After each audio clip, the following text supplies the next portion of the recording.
ஏன்னா சமீபத்தில் பார்த்தீங்கன்னா உங்கள் மேலே நிறைய குற்றச்சாட்டு நீங்களே சொன்னீங்க. ஆடியோ லான்ச்சில் எனக்கே நிறைய தர வேண்டிய பேலன்ஸ்லாம் இருக்குது அப்படின்னு சொன்னீங்க. பட் ஆனால் சமீபத்தில் ஒரு படத்துக்கு வந்து உங்கள் மேலே ஒரு குற்றச்சாட்டு வச்சாங்க. ஆடியோ லான்ச்சுக்கு வரதில்லை, ஆனால் பணம் மட்டும் வாங்கிக்கிறாரு அப்படின்னு சொல்லிட்டு. ஸோ இது உங்கள் சினிமா துறையில் இருக்கவங்க தான் உங்கள் மேலேயே குற்றச்சாட்டு வைக்கிறாங்க. ஸோ இதை நீங்கள் எப்படி பார்க்குறீங்க? ஏன்னா வரும்போதே நீங்கள் யோசிச்சிங்கன்னு சொன்னீங்களா, வரும்போதே தான் சொன்னாங்க பெரிய படம் தான் அவர் வந்துருவார். இது நடந்து எவ்வளோ நாள் ஆகுது? நடந்து என்னன்னு சமீபமாக 1 வாரம் இல்லை 2 வாரம். அது 1 வாரத்துக்கு முன்னாடி நீங்கள் என்ன வந்து கேட்டிருக்கணும். சரியா? அந்த படத்தில் 2 நாள் நடித்தவன் நான் அந்த லிஸ்ட் எடுத்து கொடுத்துறேன். நீங்கள் அந்த படத்தில் கேளுங்க, இந்த படத்தில் என்ன பண்ணணுமோ அதை பற்றி பேசுங்க.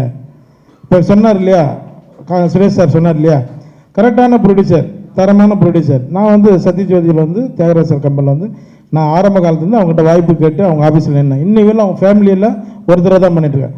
அவருக்கு என்ன டைம் கேட்குறோ அந்த டைம் வந்துடும். அந்த ப்ரொடியூசருக்கு எல்லாருமே நாங்கள் சப்போர்ட் தான் பண்ணுறோம். நீங்கள் எடுத்து பாருங்கள், அவங்கள கூப்பிட்டாங்க, நம்ம உட்காந்து பேசிடுவோம். அது கரெக்டாக இருக்கும். நம்ம 2 பேரை பேசுவோம். உங்கள் கேள்விக்கு நான் பதில் சொல்கிறேன். அவங்கள கூப்பிட்டாங்க.